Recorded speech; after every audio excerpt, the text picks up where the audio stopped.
The wind rolled in low from the canyon like a whisper, too tired to shout.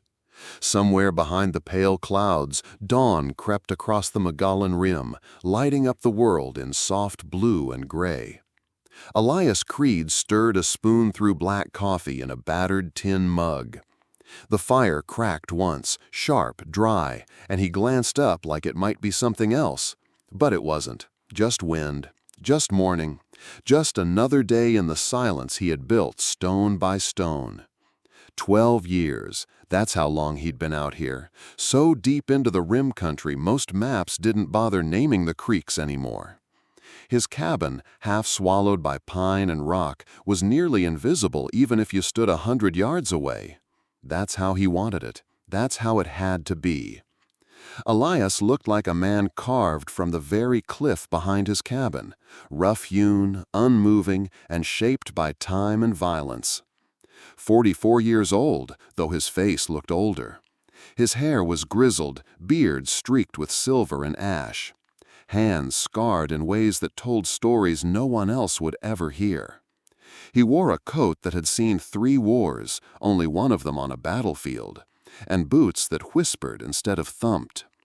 His only companion was Jasper, an old bay gelding with a limp and eyes like polished onyx, standing beneath the lean-to, chewing slowly like he'd seen all this before. The morning routine was always the same. Feed Jasper, check traps, brew coffee, write a single line in a small black book. Sometimes it was about the weather, sometimes about nothing at all, but never names. Names brought ghosts. Inside the cabin, everything had a place and no place had more than it needed. A Winchester .44 hung over the hearth. Beneath it, a rusted horseshoe was nailed to the beam upside down, on purpose. Elias didn't believe in luck. He believed in patterns. The way deer always took the same trail, the way mistakes always caught up, and the way people always wanted something when they knocked, except no one ever knocked. That's why, when it happened, his coffee nearly slipped from his hand. 3 soft taps, then nothing, then 2 more. Too light for a fist, too weak to mean business. Elias froze mid-step, head tilting toward the door like a dog sensing weather. No one knew this place, he'd made sure. No trail led here, not even game paths. He hadn't seen another human face in over 4 years, not since that last man in Prescott asked too many questions about the 5th Cavalry. The knock came again, softer now, like the person behind it might not last long enough to knock a 3rd time. He set the coffee down, reached up, took the rifle from above the fireplace, not fast but deliberate. The metal felt cold in his palm, like it always did. He moved to the window, pulled the curtain aside an inch. What he saw made his pulse skip. Someone slumped against the frame, small frame, long black hair matted with something darker than rain. A buckskin dress ripped along one sleeve. Blood soaked through the side like paint spilled across hide. Whoever it was, they were barely upright, one hand limp at their side, the other pressed to the wood as if sheer will alone was holding them there. It should have been easy to walk away, let the person collapse, let nature take its course. After all, this was Apache land. And if this was an Apache girl, injured, bleeding, desperate, then Elias knew trouble would come riding hard and soon. The smart thing would be to wait until she was gone, bury the body if necessary, and never speak of it again. But she didn't knock like trouble. She knocked like someone who had nothing left. And Elias Creed, buried though he was, felt something stir in his chest that he'd long believed dead. He walked to the door.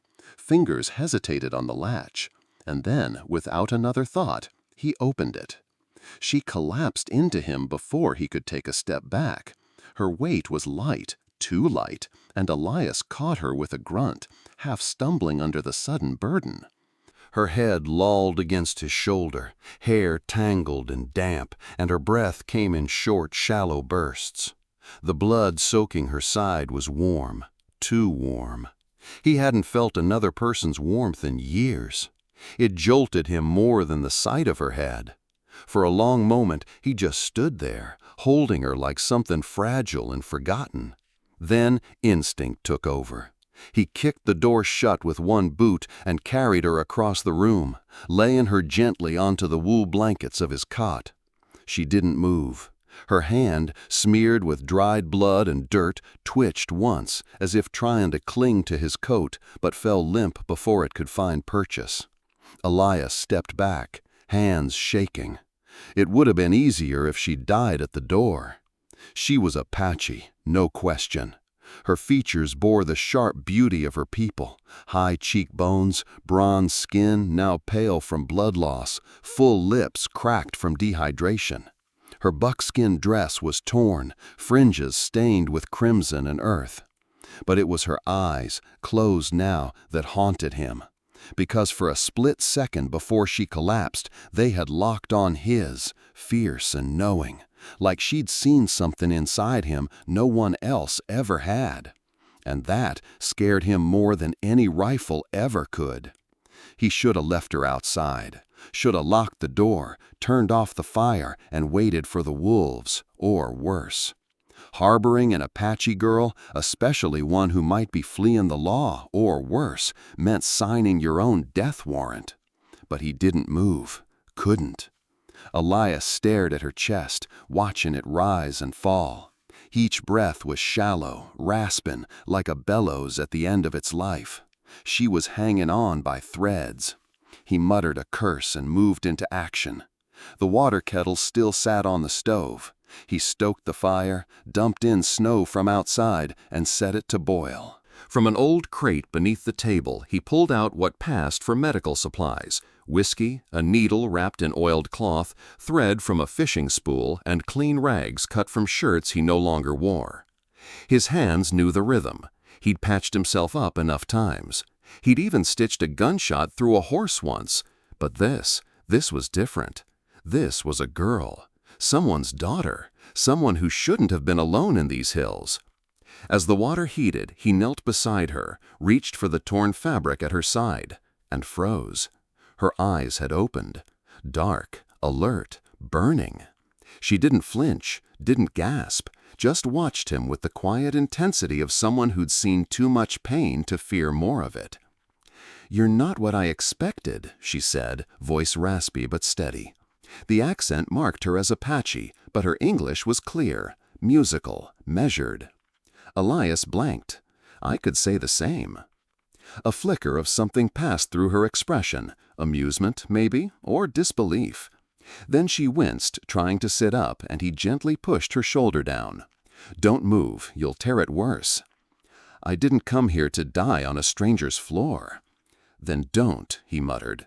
She ignored that, gaze drifting over the cabin, the stone hearth, the single chair, the rifle above the mantel. Then her eyes returned to his face. "They call you the Ghost Captain," she said quietly. Elias froze. That name hadn't been spoken to him in over a decade. "I heard the elders speak of you," she continued, "the white soldier who vanished into the mountains. Some say you went mad. Others say you were cursed." "Both might be true," Elias said, dryly.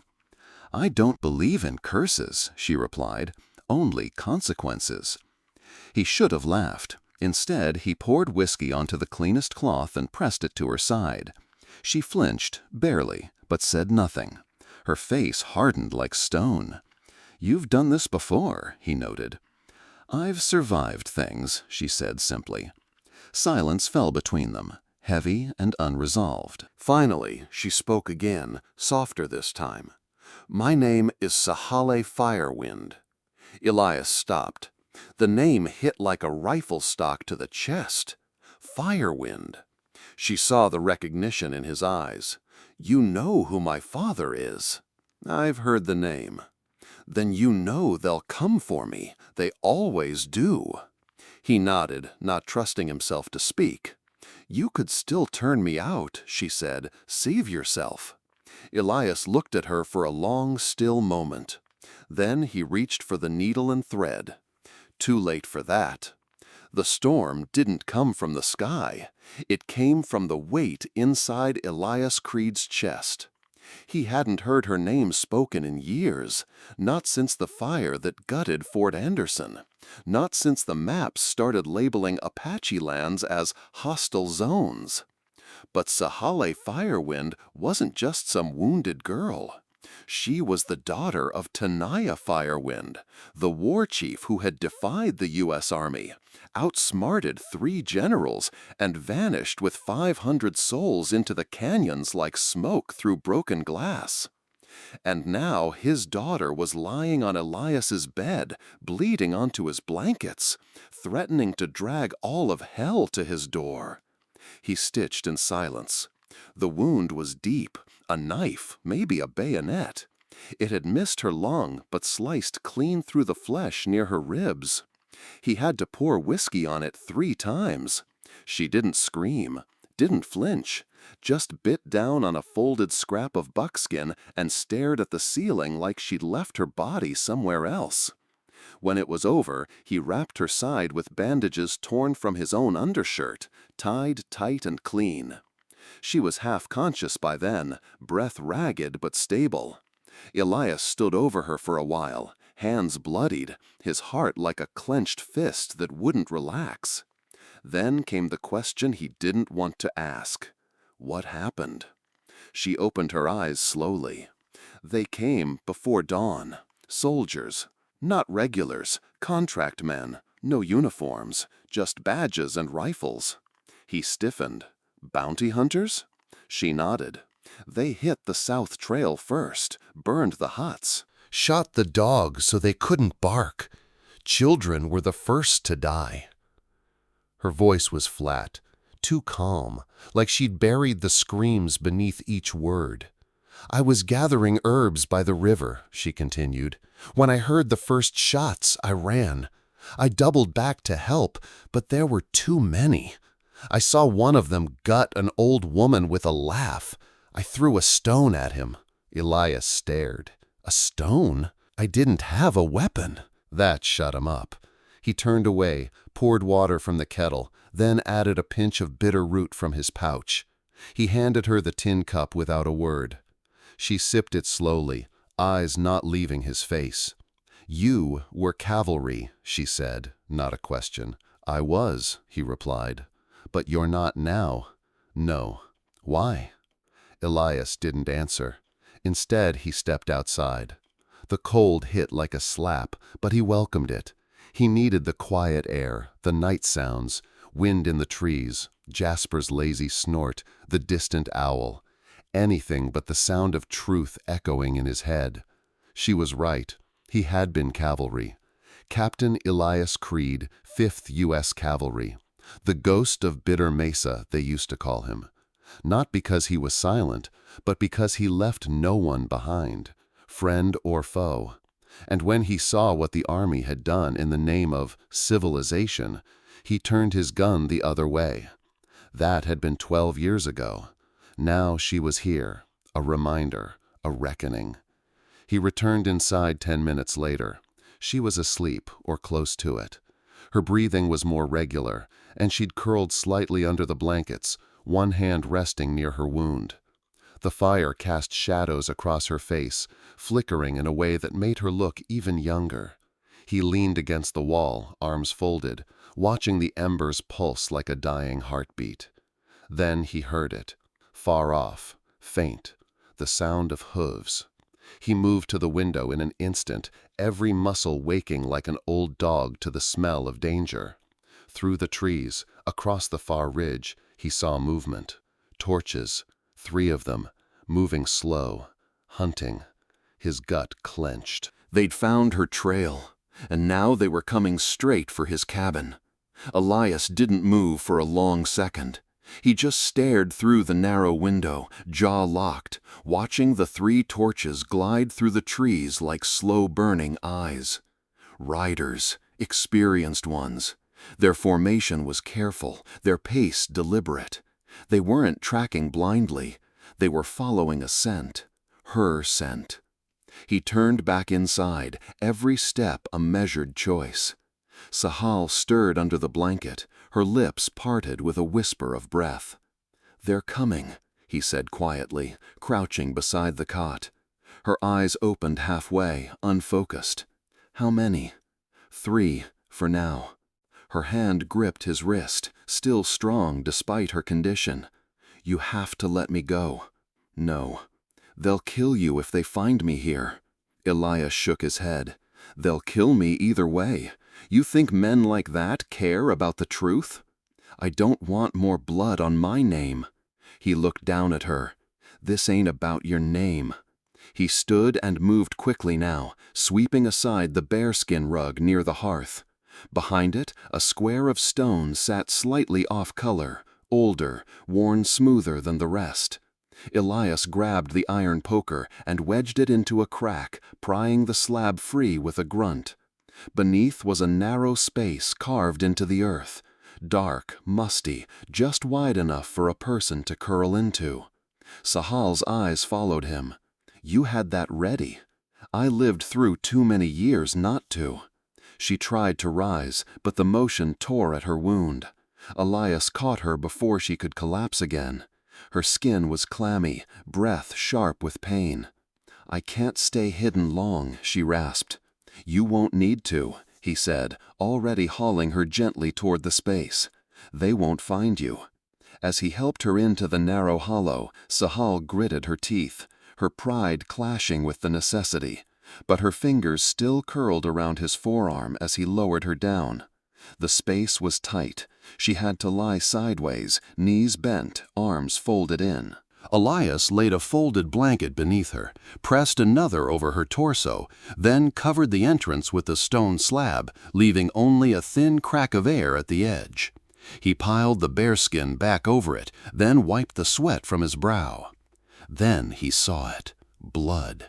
Just a few drops scattered across the floor, leading from the door to the cot, then to the hearth. A clean trail. Too clean. Any tracker worth his salt would see it. He cursed under his breath and moved fast, grabbing ash from the fireplace and smearing it across the floor. Then he dumped what was left of the wash basin, bloody water and all, out the back.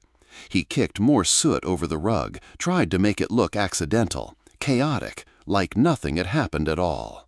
The hooves drew closer. He heard them now, 3 distinct sets moving over rock and hard pine. One rider dismounted. Boots crunched over snow-crusted leaves. Another chuckled low, the sound carried on the still night. Then, knocking. This time it wasn't soft. A loud official bang that made the windows rattle. Elias stepped to the door slowly, shotgun just behind his leg. "Territorial business," a voice barked. "Open up." Elias exhaled through his nose, slow and steady. Then he flicked the latch, masking the tremor in his fingers. The door creaked open. 3 men stood in the lantern light, grimy, sharp-eyed, with guns on their hips and the swagger of men who liked hurting things. The leader was lean and sharp-faced, with a deputy's badge pinned to his duster. "You Elias Creed?" he asked, eyes scanning the cabin's interior. Elias didn't blink. "No law says I gotta answer strangers on my land."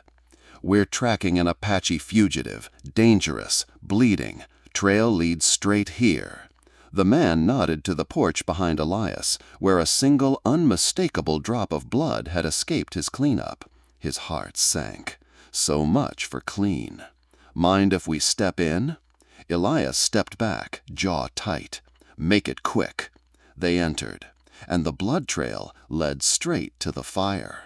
The cabin felt smaller the moment they stepped in, the kind of small that made your ribs press inward. Jed Callahan scanned the room like a man who'd done this before. His 2 partners split off without a word, one toward the back corner, the other to the hearth. Elias didn't stop them, couldn't, not without drawing the wrong kind of attention. "You butcher something in here?" Callahan asked, sniffing the air like a hound. "Smells like meat and blood." "Shot a mule deer day before yesterday," Elias said evenly, voice dry as the pine walls. "Dressed it inside. Coyotes have been thick lately." "Where's the meat?" Hanging in the smokehouse. You want a piece? Jed smirked, but didn't answer. Instead, he stepped to the center of the room, eyes landing on the empty cot, then the wash basin, then the faint trace of blood along the floorboards, soaked into the grain like old guilt. "You always wash up with blood still in the water?" he asked, dipping 2 fingers into the faintly pinkish liquid. "Most folks would dump this outside." Didn't finish. Jed sniffed his fingers and grimaced theatrically. "Smells too fresh for 2 days old." Behind him, the broad-shouldered bounty hunter with the crooked nose knelt by the hearth, brushing soot with the back of his hand. "There's drag marks here," he said. "See that?" He pointed. "Something heavy moved across the floor. Recently." Elias didn't blink. "I told you. Dressed the carcass in here. Didn't want it freezing solid outside." The third man, silent until now, crouched near the stone ledge, his gaze narrowing. His hand reached for a small crack in the stone, fingers tapping experimentally. Elias felt the air shift. He moved before the man could test it further. "Careful," Elias warned, stepping forward. "You lean too hard on that hearth, and you'll collapse the whole damn structure. Built it myself. Stone ain't sealed yet." The man withdrew his hand slowly, not out of fear, but calculation. He looked up at Elias, measuring. "Where'd you say you were from?" "I didn't." Jed stepped closer now, boots brushing the ash-scattered rug. "We've been tracking this girl since before sundown. Word is she's the daughter of that Apache war chief, Firewind. Word is she slit a rancher's throat back near Pine Hollow." "That so?" "That's what the posters say. $50 for her, alive." "Funny," Elias said, tone flat. "Posters used to go up for people who committed crimes. Now they go up for being born with the wrong last name." Jed's eyes narrowed. "You got a problem with lawmen doing their job?"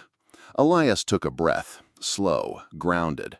"I got a problem with people calling themselves lawmen while acting like thieves." The air went razor thin. The man near the hearth stood slowly. "Blood here's not from a deer," he said. "I've skinned enough to know the difference." Jed's hand drifted toward his gun, not fully drawn, but close. "You lying to us, Creed?" Elias didn't flinch. "If I was, you'd be dead already." The words landed like lead. Silence rippled outward, broken only by the fire's faint hiss and the crack of wood settling in the roof. Then a sound. Soft, barely there. A breath. Not his, not theirs. From behind the hearth. The man at the hearth froze. His eyes flicked back to the stones, listening. "There," he said low. "Behind the wall. Something's breathing." Jed drew his revolver. "Well now," he said, voice curling with cruel delight. "Looks like our ghost captain's been hiding more than just his name." Elias's pulse pounded like a war drum.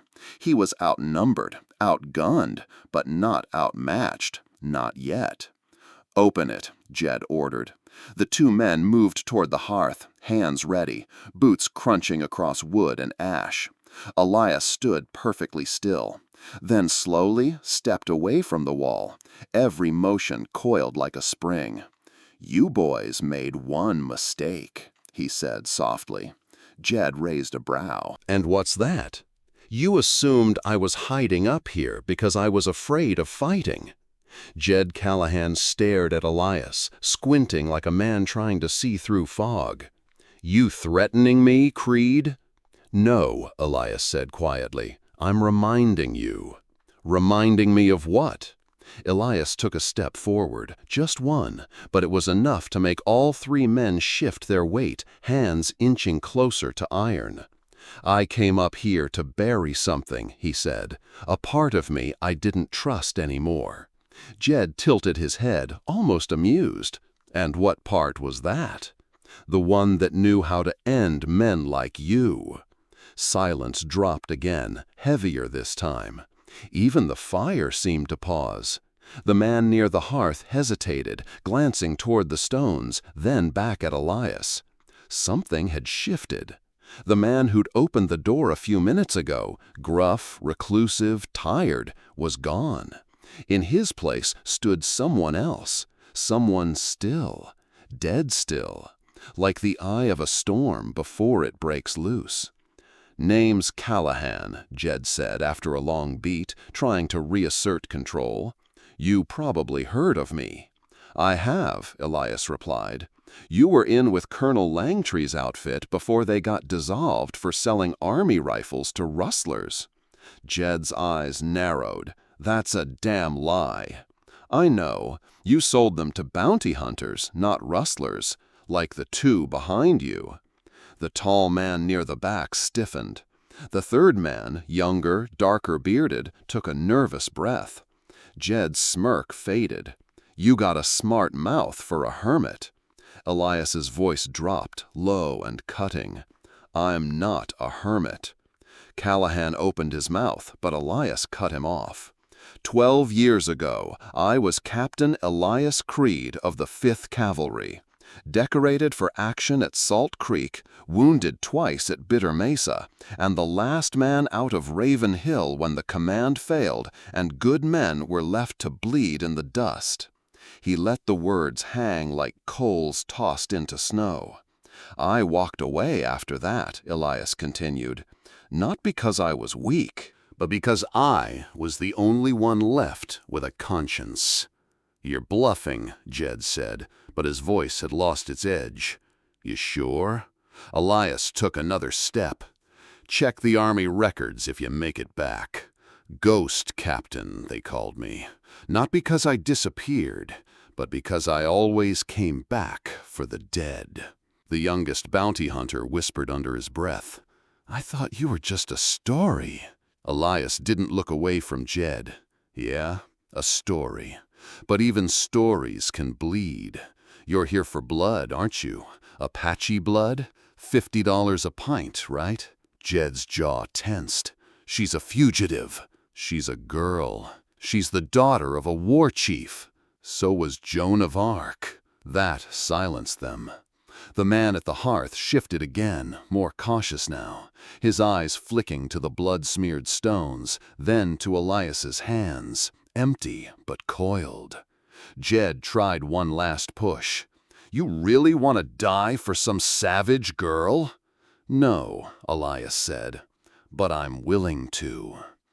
His voice wasn't loud, it wasn't angry, it was calm, steady. And that terrified them more than any shouted threat ever could. Callahan took a half-step back. "You're outnumbered, not outmatched. You're just a man." Elias smiled, the kind of smile men remember before bullets fly.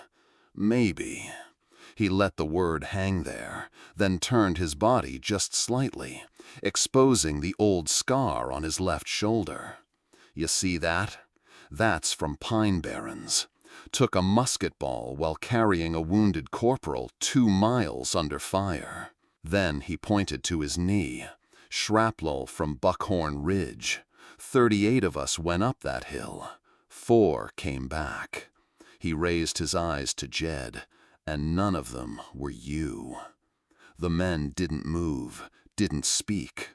Then, a sound. Click. The man at the hearth had found something. His fingers brushed a stone just so, and a faint shift echoed beneath the rug. Jed's eyes widened.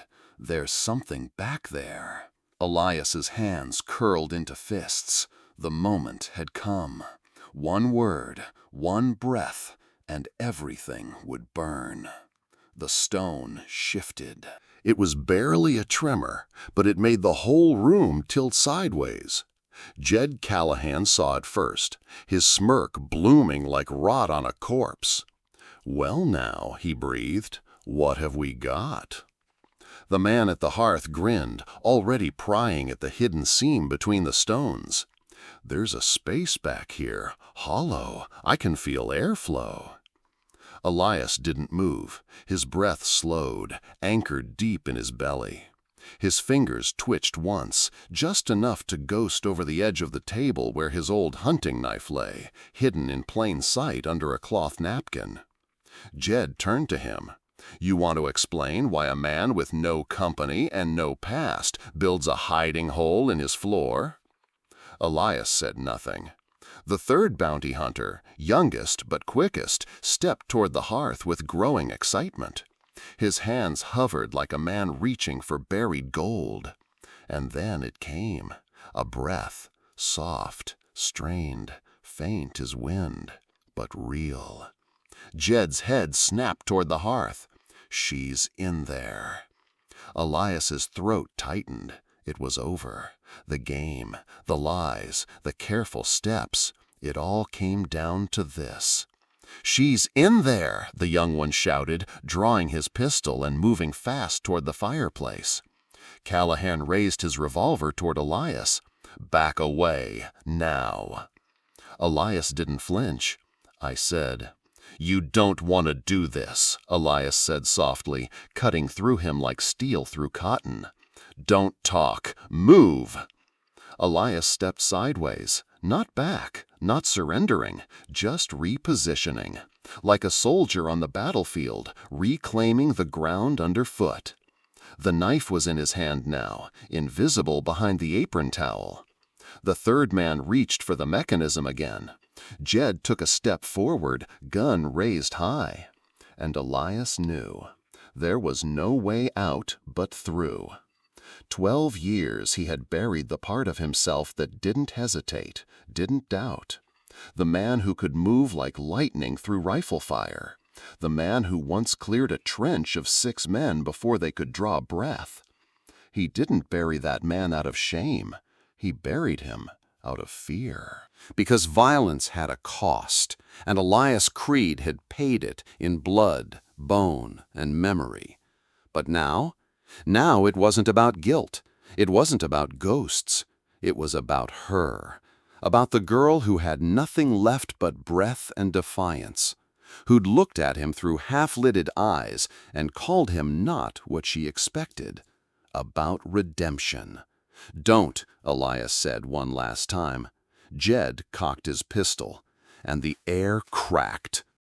Elias moved. He exploded across the room with the precision of memory sharpened by instinct. The knife flashed once, out of the apron and into Jed's throat before the man could scream. Blood sprayed across the floorboards, hot and red and fast. Jed collapsed like a marionette with strings cut, the gun clattering useless beside him. The other two froze in place, eyes wide with the kind of fear that only comes when death moves too fast to understand. The man at the hearth reached for his weapon, but Elias was already there. He smashed the man's wrist into the stone with brutal force, the gun falling. Then came a bone-cracking elbow to the neck, one that sent the man crumpling with a sickening thud. One left. The youngest fumbled, got his gun halfway out, but Elias kicked the chair into his knees, then lunged, driving the knife hilt-deep into his ribs. The boy gasped once, then fell. Silence. Only the fire spoke now, and it spoke in pops and hisses like applause for something terrible and holy. Elias stood in the center of the room, chest heaving, hands bloodied, the blade slick in his grip. 3 bodies, 1 heartbeat. His. The hearth groaned. Then, slowly, the hidden panel shifted open. Sahel emerged, half-crawling, face pale and unreadable. Her dark eyes scanned the carnage without flinching. When she looked at Elias, she said only one thing. So, the stories were true. The bodies were cooling on the floor, and the blood had stopped spreading. Elias Creed stood in the center of the cabin, knife still in hand, though his fingers no longer trembled. The fire popped behind him, casting shadows of the dead across the walls. 3 men who'd come seeking a bounty and found something older than vengeance. Sahale Firewind sat on the edge of the cot, clutching her side. Her face was pale, lips pressed tight, but her eyes never left Elias. Not even when he moved like a storm. Not even when the last breath gurgled from the final man's throat. Now, in the hush that followed violence, only 2 heartbeats remained in the cabin. She spoke first. "You could have given me to them." Elias didn't look at her. He was dragging the first body toward the door, shoulders tense, breath hard. "Wouldn't have mattered. You were never the only one being hunted." "You didn't hesitate." He paused, just for a moment. "No," he said. The truth of that word settled into the space between them. He kicked the door open, the wind rushing in sharp and clean. Dragged the corpse outside, one by one. No burial, no ceremony, just distance. When he came back in, Sahali was standing, barely, one hand on the wall for support. "We need to leave," she said. "I know. They'll send more. I know that, too." Her voice softened. "You've been running a long time." He turned to face her. For the first time since the fight, she saw him clearly. Not just the blood on his clothes, not just the set of his jaw, but the way his eyes had changed. "I didn't kill them to survive," he said. Sahale blinked. "Then why?" "Because this time," Elias said, "I wasn't the one being hunted." He moved through the cabin with purpose now, gathering supplies, jerky, water, ammunition, a blanket roll, a second revolver from a locked chest beneath the floorboards. Every motion was crisp, practiced, as if this had always been a possibility tucked inside the corner of his life. Sahale limped behind him. "You have a plan?" "I know these mountains better than they do," he said. "Old cavalry patrol routes, Apache trails even the scouts forgot. We go high?" He nodded. "Mogollon Divide. From there, we disappear."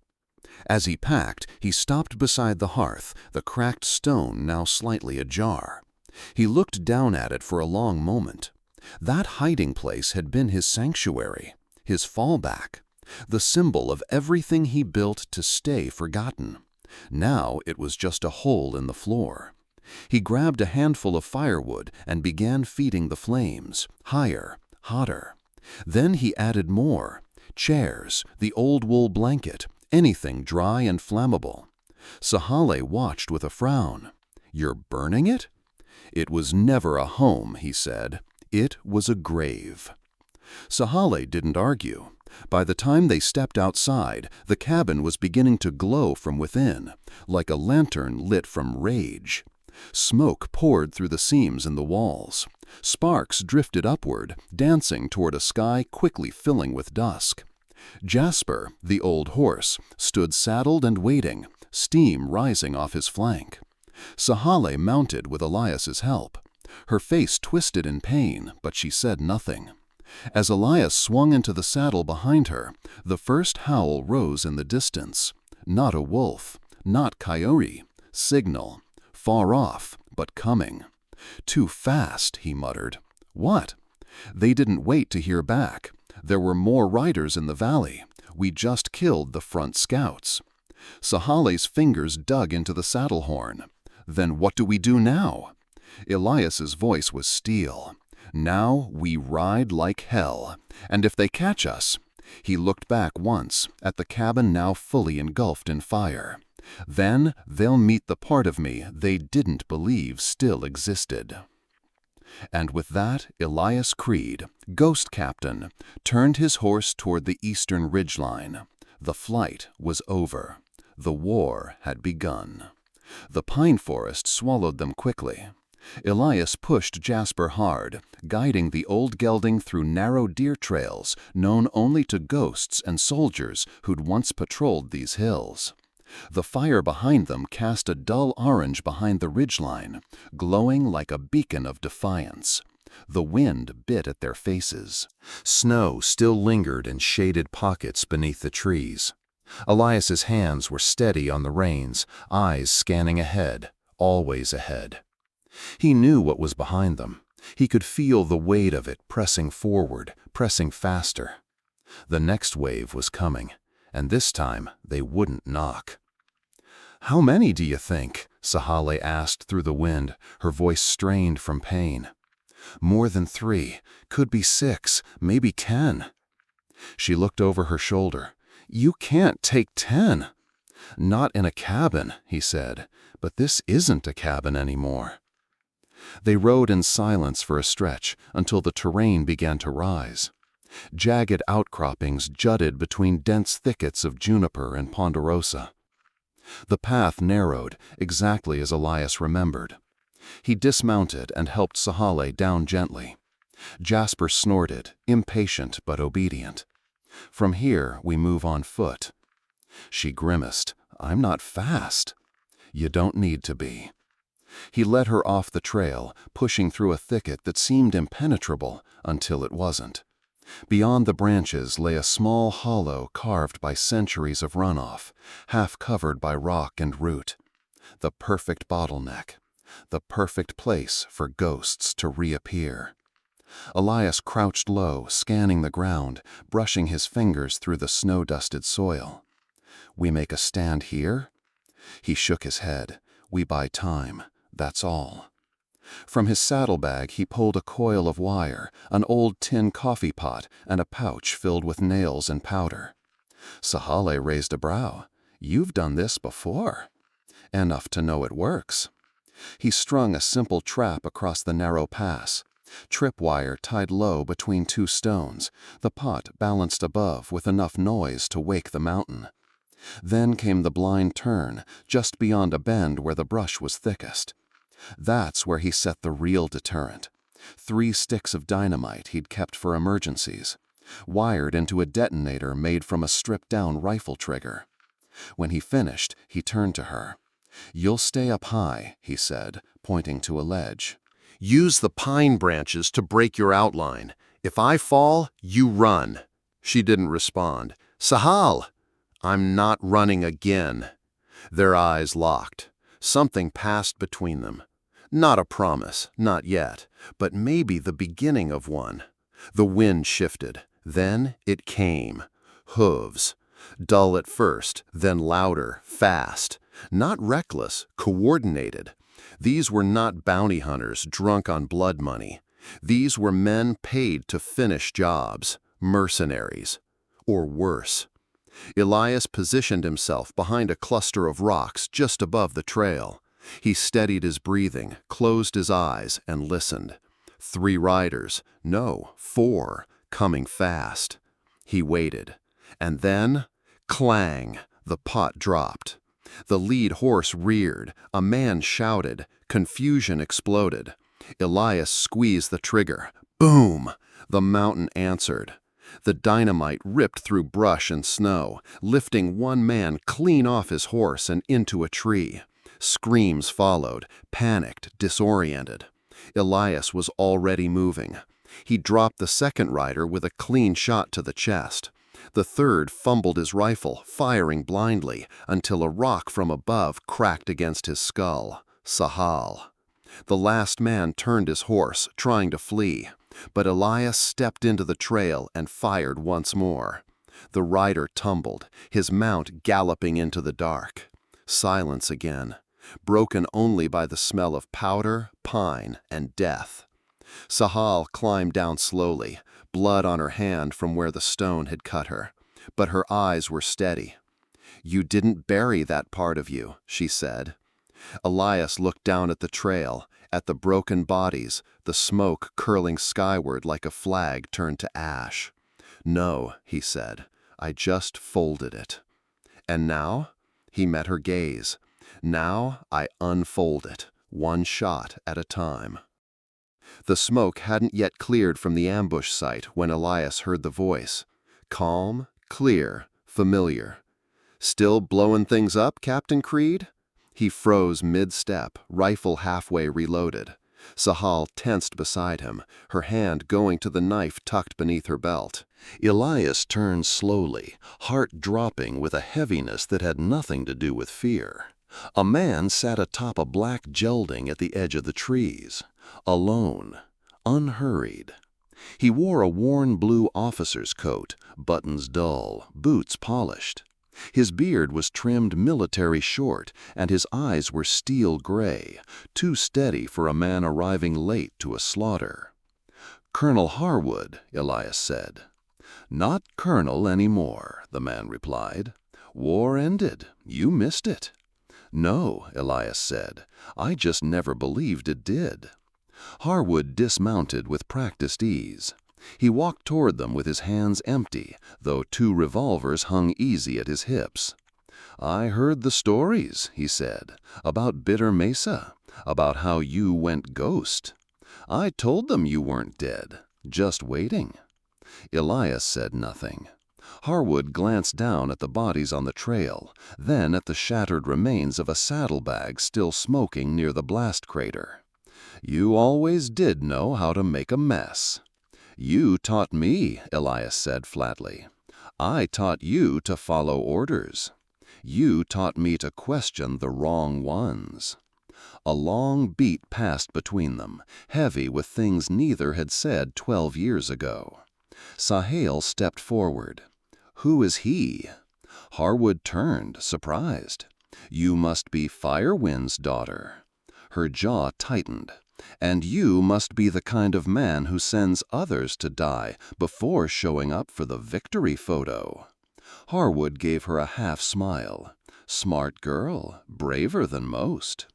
"She's not the target," Elias said. "Not anymore." "She never was," Harwood replied. "That bounty? Distraction, meant to flush you out." Elias blanked. "You knew?" "I always knew where you'd go when it got bad enough." Harwood stepped closer. "You didn't vanish, Elias. You just curled up in guilt like it was a bed." "You came alone?" "I came first. The rest follow at dawn." Elias's grip tightened on the rifle. "You here to arrest me?" "I'm here to offer you a choice," Harwood said. "Come back in. Clear your name. Fight for something real again." "I already am." "No, you're just killing to stay ahead of the fire." Elias shook his head. "You think I'm proud of what I did? Proud of who I became? I'm not. But I buried that man because he couldn't tell the difference between vengeance and justice. And now?" Elias looked at Sahale. "Now I can." Harwood's face twitched. "Then prove it. Walk away. Let us take her in alive. She'll be treated fairly." "She won't make it 10 miles, Elias snapped. "You know that." The silence returned, colder now. "You don't have to die out here," Harwood said quietly. Elias lifted the rifle, barrel lowered, but ready. "I already did," he said. 12 years ago." Harwood didn't flinch. "Then I guess this is where it ends." "No," Elias replied. "This is where it begins." Sahale stepped to his side, blood still staining her dress, eyes defiant. Harwood sighed. "You're not who I remember. Neither are you." They stood there, 3 ghosts under the pines, warrior, witness, and betrayer. Then Harwood turned, mounted again. "Dawn," he said. "One more chance." And he disappeared into the trees. The fire had long gone cold behind his eyes, but something else burned now. Elias Creed crouched near the edge of the clearing, sharpening the edge of his old hunting knife by the glow of a single flickering lantern. The night wind stirred the pine needles like whispers from old comrades. Sahale sat nearby, stitching a fresh bandage around her side, silent, focused. Neither of them spoke for a long time, not since Harwood left, not since the truth cracked open like a long frozen river. He hadn't come for her. He'd come for Elias. And that made the decision harder, not easier. "You believe him?" Sahale asked softly. "No," Elias said, "but I understand him. He still wants to own you, wants to write your ending." Elias nodded slowly. "He thinks I'm still trying to bury who I was." She looked up, eyes steady. "And are you?" He met her gaze. "I'm tired of digging." The wind shifted, and somewhere in the dark a wolf howled once, then stopped. Dawn was only hours away. Harwood would return, and not alone. Elias stood and walked to the saddlebag he'd refused to open for 12 years. Inside lay a tattered flag, folded regulation tight, the colors muted by dust and time. He held it in his hands, thumb brushing the faded letters stitched in the corner. Creed, E. Stitched by his sister before she died. The last thing he owned from before Bitter Mesa. Slowly, he carried it to the fire. Sahal watched him without a word. He paused, just a second, staring into the flame like it might offer an answer. Then he tossed the flag in. It caught instantly, red, white, and blue curling into smoke and cinder. Sahal stepped up beside him. "You sure?" "I'm done hiding," Elias said. "From them, from him, from me." She laid a hand gently on his arm. "Then we go east. I know a way through the pass they'll never find." He shook his head. "No. They'll come through every pass, every hollow. If we keep running, we'll die with nothing but dirt behind us." Sahal frowned. "Then what?" "We give them something they can't follow." He crouched and began clearing the ground with his boots, revealing an old trap door hidden beneath pine boughs. She hadn't noticed it before. It was covered in moss, buried deep. "This was an old escape line for scouts," he said. "Runs under the ridge, comes out 6 miles east. Apache used it before the army ever mapped this land." She raised an eyebrow. "You think it still holds?" "I sealed it 10 years ago. It'll hold." He stood. "But we don't go together." Her face tightened. "No. You take Jasper. You take the map. You vanish." She shook her head. "You won't make it alone. I will, if they think I'm all that's left." He handed her the pouch.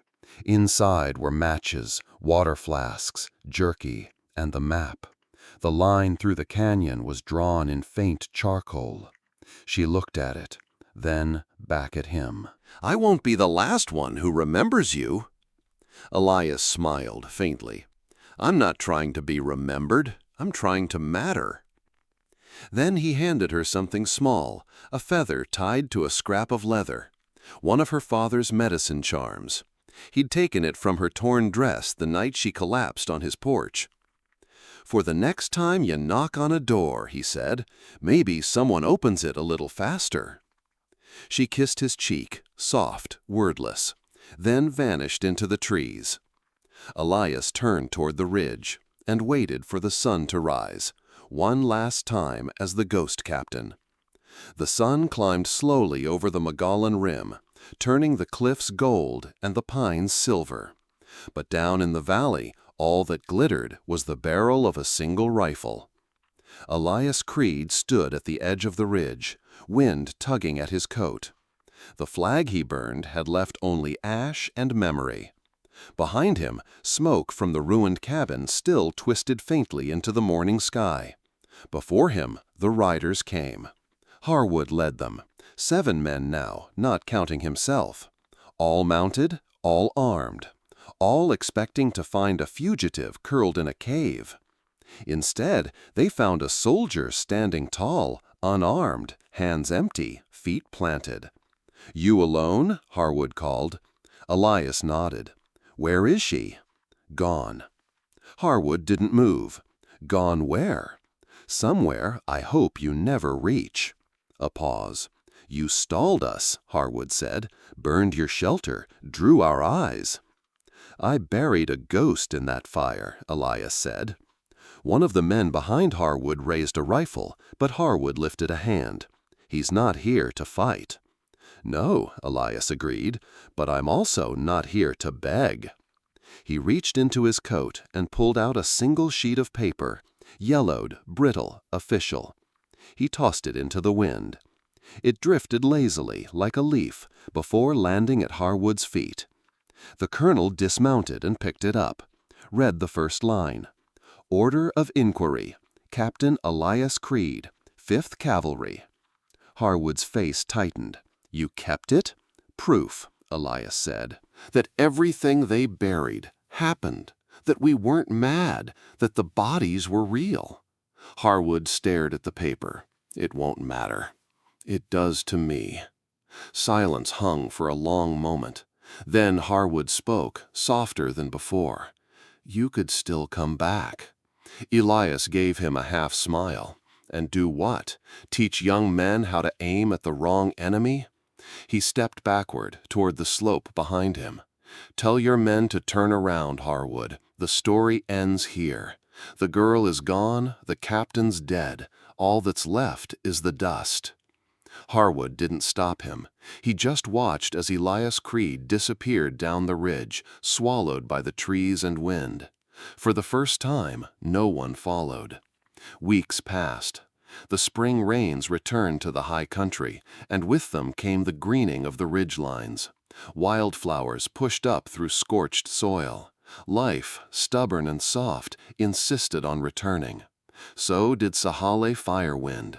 She made her way east, traveling at night, resting by day.